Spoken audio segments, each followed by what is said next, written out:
नमस्कार, मी दिनकर शिंदे. आपण पाहताय डीएस न्यूज. तुमचं मत माझं मत मध्ये आपलं स्वागत. मित्रांनो, महत्वाचा विषय मी आपल्यासमोर घेऊन आलोय आणि तो म्हणजे असा की महाराष्ट्रामध्ये सत्ता स्थापन झालेली आहे. भारतीय जनता पार्टीचे देवेंद्र फडणवीस हे मुख्यमंत्री झालेले आहेत आणि विशेष म्हणजे त्यांच्यासोबत अजित पवार यांनी तर उपमुख्यमंत्री पदाची शपथ घेतलीच आहे. परंतु एकनाथराव शिंदे हे उपमुख्यमंत्री पदाची शपथ घेतील आणि सत्तेमध्ये सहभागी होतील यावर मोठं प्रश्नचिन्ह निर्माण झालं होतं आणि त्याही प्रश्नाचं उत्तर मिळालं, कारण एकनाथराव शिंदे यांनी उपमुख्यमंत्री पदाची शपथ घेतलेली आहे. परंतु हे सगळं असताना उद्धव ठाकरे हे शिवसेनेचे पक्षप्रमुख आणि महाराष्ट्राचे मुख्यमंत्री असताना त्यांच्या विरोधात बंड पुकारण्याची हिंमत आणि धाडस ही एकनाथराव शिंदे यांनी केली होती. वास्तविक पाहता शिवसेनेला सोडून किंवा शिवसेना पक्ष फोडून आपला गट विरोधकाकडे घेऊन जाणं एवढं साधं आणि सोपं काम महाराष्ट्रामध्ये नव्हतं. कारण हिंदू हृदय सम्राट बाळासाहेब ठाकरे यांनी ज्या विचारानं महाराष्ट्रामध्ये शिवसैनिक तयार केलेला आहे, तो शिवसैनिक शिवसेनेसोबत कोणीही जरी गद्दारी केली तर त्याला माफ करणार नाही, इतकी ताकद त्याची बनवलेली या शिवसैनिकामध्ये आहे, हे आपण पाहतोय. परंतु एकनाथराव शिंदे यांनी तब्बल 40 आमदार घेऊन गुवाहाटी गाठली आणि त्यानंतर भारतीय जनता पार्टी सोबत येऊन महाराष्ट्रामध्ये सरकार स्थापन केलं आणि उद्धव ठाकरे यांना मुख्यमंत्री पदाच्या खुर्चीहून सुद्धा बाजूला केलं. महाविकास आघाडी सत्तेपासून खाली खेचण्याचं काम, धाडस आणि हिंमत ही एकनाथराव शिंदे यांनी केली. वास्तविक पाहता उद्धव ठाकरे हे जरी मुख्यमंत्री असले तरी सुद्धा त्यांना राजकारणाचा किंवा निवडून येण्याचा किंवा प्रशासनाचा अनुभव कमी असल्यामुळं एकनाथराव शिंदे हे सगळा महाराष्ट्राचा कारभार पाहत होते. हे सुद्धा आपण या ठिकाणी पाहिलेलं आहे. म्हणजे कोणत्या मंत्र्याला, कोणत्या आमदाराला कोणती कामं द्यायची, कुठले प्रस्ताव त्याचे मंजूर करून घ्यायचे, शिवसैनिकांना कसं उभा करायचं, शाखा कशा स्थापन करायच्या, मतदारसंघ कसे मजबूत करायचे, हे सगळं काम उद्धव ठाकरेंच्या नंतर शिवसेनेमध्ये जर कोणी पाहत असेल तर ते एकनाथराव शिंदे होते. आणि त्यामुळे त्यांच्या मंत्रालयातून किंवा राज्य सरकारच्या आर्थिक नियोजनामधून जास्तीत जास्त निधी हा शिवसैनिकांपर्यंत किंवा शिवसेनेच्या आमदारांपर्यंत त्या ठिकाणी पोहोचत सुद्धा होता. आणि यामुळे उद्धव ठाकरे आणि शिवसेनेचे आमदार असतील किंवा कार्यकर्ते असतील किंवा जिल्हा प्रमुख असतील, या पदाधिकाऱ्यांचा जो काही संपर्क व्हायला पाहिजे होता तो संपर्क कमी होत होता. त्याचाच फायदा एकनाथराव शिंदे यांनी महाराष्ट्रामध्ये घेतला, हे आपण पाहिलं होतं. परंतु एकीकडे धडाडीचे निर्णय घेणं, वेगवेगळ्या योजना त्या ठिकाणी लागू करणं आणि पुन्हा एकदा महाराष्ट्रामध्ये भारतीय जनता पार्टी सोबत आमचं महायुतीचं सरकार येईल हे ठणकावून सांगणं, ही हिंमत फक्त एकनाथराव शिंदे करत होते. आणि म्हणून बाळासाहेब ठाकरेंचे विचार घेऊन आम्ही खरी शिवसेना या ठिकाणी निर्माण केली आहे असं सुद्धा ते सांगत होते. जो काही निकाल लागला, निवडणूक आयोगाने जो निकाल दिला, एकनाथ शिंदेंना शिवसेनाही दिली, शिवसेनेचं चिन्ह सुद्धा त्यांनाच दिलं. हे सगळ्या बळावर पुन्हा एकदा महायुती या ठिकाणी विधानसभेला सामोरे गेली. महायुतीच्या विरोधात वातावरण होतं, महाविकास आघाडी सत्तेत येईल असंही वाटलं होतं. परंतु एकनाथ शिंदे यांनी जी काही प्रचारामध्ये भूमिका घेतली, राज्य सरकारच्या वतीनं राबवलेल्या योजनांच्या संदर्भात त्या ठिकाणी आपलं मत व्यक्त केलं आणि मी गद्दारी केली नाही तर मी बाळासाहेब ठाकरे यांच्या विचारासोबत गेलेलो आहे, काँग्रेस राष्ट्रवादी सोबत न जाता आमचे पारंपरिक मित्र असलेल्या भारतीय जनता पार्टी सोबत मी सत्तेत सहभागी झालो आहे, कारण जनतेने आम्हाला कौल दिला, हे सांगण्यात सुद्धा ते यशस्वी ठरले. आज आपण जर पाहिलं महाराष्ट्रामध्ये तर महायुतीचे सगळे नेते एकनाथराव शिंदे यांच्याच नेतृत्वाखाली आम्ही विधानसभेची निवडणूक लढणार असं जाहीरपणे सांगत होते. भारतीय जनता पार्टीचे वरिष्ठ नेते आणि देशाचे गृहमंत्री असलेले अमित शहा यांनी सुद्धा महाराष्ट्रात येऊन सांगितलं की एकनाथराव शिंदे हेच आमचे नेते आहेत महाराष्ट्रामध्ये आणि त्यांच्याच नेतृत्वाखाली आम्ही या निवडणुका लढतोय. याचा अर्थ असा होता की एकनाथराव शिंदे यांनाच मुख्यमंत्रीपदी त्या ठिकाणी बसवल्या जाईल. हा समज एकनाथराव शिंदे यांचाही होता आणि त्यांच्या शिवसैनिकांचा सुद्धा होता. परंतु झालं असं की ज्यावेळेस विधानसभेची निवडणूक झाली, निकाल लागले, या निकालामध्ये जी अपेक्षा नव्हती, जे सर्वे व्यक्त करण्यात आले होते त्याहीपेक्षा वेगळे निकाल लागले आणि भारतीय जनता पार्टी 132 आमदार विजय करून महाराष्ट्रातली नंबर 1 ची पार्टी झाली. त्यानंतर एकनाथराव शिंदे यांनी सुद्धा 57 आमदार आपल्या शिवसेनेचे विजय करून घेतले. अजित पवार हे की महायुतीमध्ये आहेत, त्यांचे सुद्धा 41 आमदार या ठिकाणी झाले. आता तसं जर परिस्थिती पाहिली तर नरेंद्र मोदी हे पंतप्रधान होत असताना एकनाथराव शिंदे यांच्या खासदारांचं बळ हे त्यांना त्या ठिकाणी लागलेलं आहे. एकनाथराव शिंदे यांच्या शिवसेनेच्या खासदारांचा पाठिंबा असल्या कारणानं नरेंद्र मोदी यांची खुर्ची दिल्लीमध्ये ही मजबूत आहे असं म्हणलं तरी काही वावगं ठरणार नाही. आणि त्याच बळावर जसं बिहारमध्ये नितीश कुमारांना मुख्यमंत्री ठेवलं आणि त्यांचा पाठिंबा दिल्लीमध्ये घेतला, अगदी तशी स्थिती महाराष्ट्रामध्ये होईल असं एकनाथराव शिंदे यांना वाटत होतं. कारण दिल्लीमध्ये आपण पाठिंबा दिलेला आहे, त्यामुळे महाराष्ट्राचं मुख्यमंत्रीपद मलाच मिळेल, कारण माझ्या नेतृत्वाखाली ती निवडणूक लढली असा सुद्धा त्यांचा समज होता. परंतु सगळा त्यांचा समज हा गैरसमज ठरला आणि भारतीय जनता पार्टीनं ठरल्याप्रमाणे आणि आपल्या नीतीप्रमाणे, आपल्या कूटनीतीप्रमाणे महाराष्ट्रामध्ये देवेंद्र फडणवीस हेच मुख्यमंत्री होतील असं स्पष्टपणे जाहीर केलं. या कालावधीमध्ये मला मुख्यमंत्री करावं किंवा गृहमंत्रीपद माझ्याकडे द्यावं यासाठी एकनाथराव शिंदे हे रुसून सुद्धा बसले होते अशी संपूर्ण चर्चा आहे. 4 दिवस ते आपल्या गावाकडे जाऊन बसले, संपर्कही तोडला आणि आपल्याही आमदारांसोबत संपर्क तोडला, त्यासोबत मित्र पक्षाच्याही आमदार आणि नेत्यांसोबत सुद्धा संपर्क त्यांनी तोडला होता. ते एकच निरोप देत होते की एक तर मुख्यमंत्री मला करा आणि जर करता येत नसेल, जर मी उपमुख्यमंत्री होणार असेल तर गृहमंत्रीपद हे आमच्याकडे आलं पाहिजे. त्याचं कारण होतं की एकनाथराव शिंदे यांनी मुख्यमंत्री असताना उपमुख्यमंत्री देवेंद्र फडणवीस यांना केलं होतं आणि त्यांनाच गृहमंत्रीपद सुद्धा त्यांच्याकडे दिलं होतं. अगदी त्याच पद्धतीने आपल्याकडे द्यावी ही त्यांची मागणी होती. याही पुढे जाऊन ज्या वेळेस युती आणि आघाडीचं सरकार आलं त्यावेळेस ज्यांचा मुख्यमंत्री झाला आणि उपमुख्यमंत्री दुसऱ्या पक्षाचा झाला असेल तर गृहमंत्रीपद त्याला देण्यात आलं होतं. शिवसेनेचा ज्यावेळेस मुख्यमंत्री झाला होता त्यावेळेस बाळासाहेब ठाकरे यांनी सुद्धा गोपीनाथराव मुंडे यांना उपमुख्यमंत्री केलं होतं, त्यावेळेस गृहमंत्रीपद त्यांच्याकडे दिलं होतं. आर पाटील हे सुद्धा उपमुख्यमंत्री आणि गृहमंत्री राहिले होते. छगनराव भुजबळ हे उपमुख्यमंत्री आणि गृहमंत्री राहिले होते. या सगळ्या इतिहासानुसार आपल्याला सुद्धा तेच पद आणि तेच मंत्रालय मिळावं ही एकनाथराव शिंदेची अपेक्षा होती. पण झालं सगळं उलट. जर एकंदरीत आपण पाहिलं तर सत्ता येताना किंवा जागा वाटप करताना तेव्हापासून एकनाथराव शिंदे यांचा भारतीय जनता पार्टी सातत्यानं अपमान करतोय हेच आपल्या या ठिकाणी लक्षात येत आहे.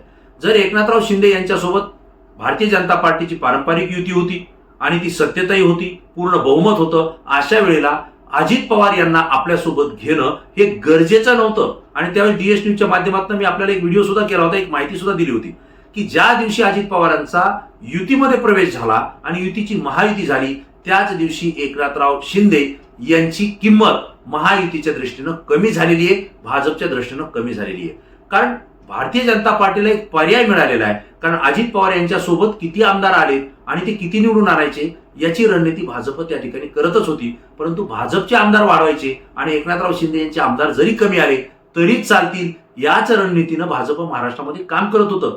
कदाचित हे एकनाथराव शिंदे यांना सुरुवातीला काही वाटलं नसेल, परंतु दरम्यान अजित पवार यांच्याकडे ज्यावेळेस अर्थ खातं गेलं आणि एकनाथराव शिंदे यांच्याच आमदारांना त्या ठिकाणी निधी मिळत नाही ही ज्यावेळेस चर्चा सुरुवात झाली त्यावेळेस मात्र शिवसेनेच्या सगळ्या आमदारांच्या लक्षात आलं की आपलं आता महायुतीमध्ये नुकसान होत आहे. आणि त्यामुळे महायुतीची यावेळीची विधानसभा निवडणूक लढताना कोणाला किती जागा द्यायच्या या संदर्भात ज्यावेळेस बैठक झाली त्याच वेळेस शिवसेनेच्या वतीनं एकनाथराव शिंदे यांनी भाजपला स्पष्टपणे सांगितलं होतं की आपली युती आहे, आपण त्या पद्धतीने निर्णय घ्यायचा आहे आणि भाजपनं अजित पवारांना ज्यावरती आपल्याकडे मित्रपक्ष म्हणून घेतलाय तुम्ही तुमच्या पद्धतीनं त्यांना जागा वाटप करा. आणि कदाचित निवडणूक होईपर्यंत भारतीय जनता पार्टीनं सुद्धा एकनाथराव शिंदे यांना असंच आश्वासन दिलेलं असावं. परंतु झालं असं की निकालामध्ये भारतीय जनता पार्टीच मोठा पक्ष झाली आणि अजित पवारांसोबत जर त्यांची आघाडी किंवा युती झाली असेल तर एकनाथराव शिंदे सोबत नाही आले तरी सुद्धा महाराष्ट्रामध्ये सरकार स्थापन होत होतं. आणि इथूनच एकनाथराव शिंदे यांच्या अपमानाला सुरुवात झालेली आहे. ते जरी रुसून बसले तरी भाजपनं पाहिजे तेवढं लक्ष त्यांच्याकडे दिलेलं नाहीये. त्यांना जे मुख्यमंत्री पद तर दिलं नाहीच, परंतु उपमुख्यमंत्री पदाची शपथ मी घेणार नाही असं म्हणणारे शिंदे ऐन वेळेला 4 तासानंतर म्हणजे शपथविधी पूर्ण व्हायच्या 4 तास अगोदर ते राजी झाले. उपमुख्यमंत्री म्हणून सुद्धा त्यांनी शपथ घेतली आणि कदाचित नव्हे तर भारतीय जनता पार्टी त्यांना परफेक्टपणे गृह मंत्रालय देणार नाही अशी माहिती आपल्याकडे या ठिकाणी आलेली आहे. म्हणजेच एकंदरीत इथं सुद्धा एकनाथराव शिंदे यांचा अपमानच होतोय.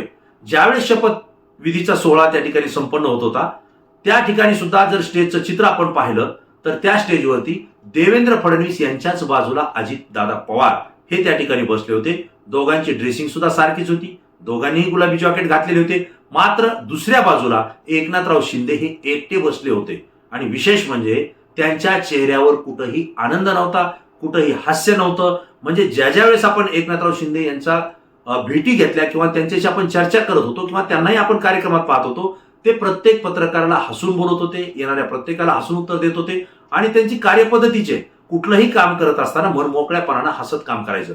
परंतु या स्टेजवर मात्र एकनाथराव शिंदे यांचा चेहरा पूर्ण उतरलेला होता. ते नर्वसपणे त्या ठिकाणी बसलेले होते, जाणवत होतं. आणि एक वेळ असं वाटत होतं की एकनाथराव शिंदे हे शपथ घेणार नाहीयेत. परंतु ज्यावेळेस त्यांचं नाव पुकारलं गेलं त्याच वेळेस सगळ्यांच्या लक्षात आलं की एकनाथराव शिंदे हे उपमुख्यमंत्री म्हणून या ठिकाणी शपथ घेतली आणि ते घेत आहेत. परंतु मित्रांनो, या सगळ्या घडामोडीमध्ये ज्यावेळेस पंतप्रधान नरेंद्र मोदी स्टेजवर आले त्यांनी सुद्धा एकनाथराव शिंदे यांच्याकडे कानाडोळा केला. त्यांच्या जवळून ते गेले, इतरांना भेटले, नमस्कार केला. परंतु एकनाथराव शिंदे यांच्याकडे ज्या पद्धतीनं यापूर्वी ते लक्ष देत होते, ज्या पद्धतीनं त्यांना बोलत होते, त्या पद्धतीनं या स्टेजवर ते बोलले नाहीत. अमित शहा यांनी सुद्धा तसा प्रतिसाद एकनाथराव शिंदे यांना स्टेजवर दिलेला नाहीये. हे संपूर्ण प्रेक्षकांनी पाहिलेलं आहे, महाराष्ट्रानं पाहिले, देशानं पाहिलंय. परंतु या सगळ्या घडामोडी घडत असताना स्वतंत्र बसलेले एकनाथराव शिंदे, चेहरा उतरलेले एकनाथराव शिंदे आणि सगळ्यांनी दुर्लक्ष केलेले एकनाथराव शिंदे हे पहिल्यांदा शिवसैनिकांनी या ठिकाणी पाहिलंय. एवढा सगळा अपमान होत असताना एकनाथराव शिंदे हे का सहन करतायत असं शिवसैनिक त्या ठिकाणी प्रश्न उपस्थित करत होता. आणि माझ्याही मनामध्ये तो प्रश्न आला, कारण या स्टेजवरती हिंदू हृदय सम्राट बाळासाहेब ठाकरे यांचा बॅनरवर कुठेही फोटो नव्हता. त्यांच्या विचारानं प्रेरित होऊन त्यांचे विचार पुढे घेऊन मी शिवसेना घेऊन जातो असं म्हणणारे एकनाथराव शिंदे याविषयी गप्प होते. कुठलाही विरोध त्यांनी केला नाही किंवा बाळासाहेबांचा फोटो का नाही असा प्रश्न सुद्धा त्यांनी उपस्थित केला नाही. याही उपर जाऊन आनंद दिघे ज्यांना ते गुरु मानतात त्यांचाही फोटो या बॅनरवरती नव्हता. याविषयी सुद्धा एकनाथराव शिंदे काही बोललेले नाहीयेत. हा सुद्धा जर विचार केला तर प्रत्येक ठिकाणी शिवसेनेचा त्या ठिकाणी अपमानच झालेला आहे आणि शिंदे साहेबांचा सुद्धा अपमानच झालेला आहे. याही पुढची एक गोष्ट होती, या स्टेजवरती भारतीय जनता पार्टीचे सगळे नेते देश पातळीपासून ते राज्य पातळीवरचे आणि 19 राज्यातले मुख्यमंत्री आणि उपमुख्यमंत्री सुद्धा या स्टेजवर होते. त्यासोबत राष्ट्रवादी अजित पवार गटाचे प्रफुल्ल पटेल आणि त्यांचे काही खासदार हे सुद्धा स्टेजवर होते. परंतु शिवसेना एकनाथराव शिंदे यांच्या गटाचे एकनाथराव शिंदे यांच्या व्यतिरिक्त शिवसेनेचा एकही खासदार, एकही मंत्री आणि आमदार या स्टेजवर नव्हता.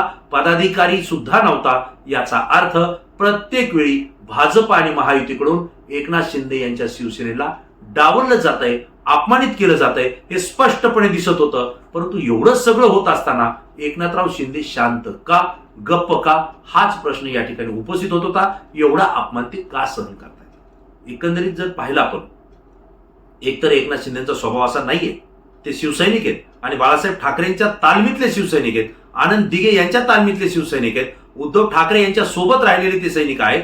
हेच एकनाथराव शिंदे ज्यावेळेस भाजप सोबत युती होती त्यावेळेस भारतीय जनता पार्टी आमच्या आमदारांना निधी देत नाही, लक्ष देत नाही, आम्ही आमचे राजीनामे खिशात ठेवलेत असं उद्धव ठाकरेंना सांगत होते. आणि युती तोडा, स्वतंत्र लढू किंवा महाविकास आघाडी करू असंही सांगत होते. तेच एकनाथराव शिंदे महाविकास आघाडी सोबत आल्यानंतर जेव्हा त्यांना मुख्यमंत्री बनवलं गेलं नाही त्यावेळेस सुद्धा महाविकास आघाडी सोबत, काँग्रेस राष्ट्रवादी सोबत नकोय, आपण स्वतंत्र जाऊ, भाजप सोबत जाऊ असंही धाडसानं सांगत होते. आणि उद्धव ठाकरे यांनी ज्यावेळेस ऐकलं नाही त्यावेळेस बंडखोरी करून 40 आमदार घेऊन ते भाजप सोबत गेले. हेच एकनाथराव शिंदे आज मात्र अपमान सहन करतायत, गटगट गिळतायत. अशीच प्रतिक्रिया शिवसैनिकांमध्ये दिसते आणि कुठल्याही शिवसैनिकाला हे मान्य होत नाही. ही आजची खरी स्थिती आहे. मित्रांनो, ही वादळापूर्वीची शांतता आहे का एकनाथराव शिंदे नावाचं वादळच भाजपनं शांत केलंय, हा प्रश्न या ठिकाणी मुळात निर्माण होतोय. आणि म्हणून मी आपल्याला हा प्रश्न विचारतोय की एवढा अपमान होत असताना आज मनासारखं मुख्यमंत्री पद नाही मिळालं, उपमुख्यमंत्री पद मिळालं, गृहमंत्री पद मिळणार नाही आणि जी काही खाती मंत्रालय मिळणार आहेत ती सुद्धा दुय्यम स्थानाची आहेत. त्याही पुढे जाऊन भारतीय जनता पार्टी सांगेल त्याच आमदाराला मंत्री करायचं असं सुद्धा एकनाथराव शिंदे यांना सांगण्यात आलेलं आहे. म्हणजेच कुठेतरी त्यांची गळचेपी होतीये. नेमकं ते का सहन करतायत? कारण त्यांच्या समोर पर्याय नाही का? किंवा ते भारतीय जनता पार्टी सोबत असलेली सत्ता सोडून सत्तेशिवाय राहू शकत नाहीत का? असे सुद्धा प्रश्न या ठिकाणी उपस्थित होत आहेत. हा प्रश्न तुमच्याही मनात कदाचित उपस्थित झाला असेल. म्हणून मी तुम्हाला DS न्यूजच्या माध्यमातून विचारतोय की एकनाथराव शिंदे एवढा सगळा अपमान होत असताना भारतीय जनता पार्टीच्या सोबत एवढं संयमानं, शांततेनं का वागतायत? हा संयम आहे का ही त्यांची हतबलता आहे? किंवा त्यांना बाजूला गेल्यानंतर भारतीय जनता पार्टी पुन्हा अडचणीत आणेल ही भीती आहे? तुम्हाला काय वाटतंय? तुमचं उत्तर तात्काळ द्या, कारण तुमची प्रतिक्रिया आमच्यासाठी अत्यंत महत्त्वाची असते, कारण संपूर्ण ती महाराष्ट्रातून असते आणि अत्यंत अभ्यासपूर्ण असते. त्यामुळे तात्काळ या व्हिडिओच्या कॉमेंट्स बॉक्समध्ये आपली प्रतिक्रिया द्या. हा व्हिडिओ, हे विचार आणि ही माहिती जर तुम्हाला आवडली असेल तर निश्चितपणे आपल्या जास्तीत जास्त मित्रांना शेअर करा, व्हायरल करा आणि चॅनलला जर सबस्क्राईब केलं नसेल तर तात्काळ सबस्क्राईब करा ही विनंती मी तुम्हाला या ठिकाणी करतो आणि पुन्हा नवीन विषय नवीन मुद्दा घेऊन आपल्यासमोर येईल. तोपर्यंत धन्यवाद.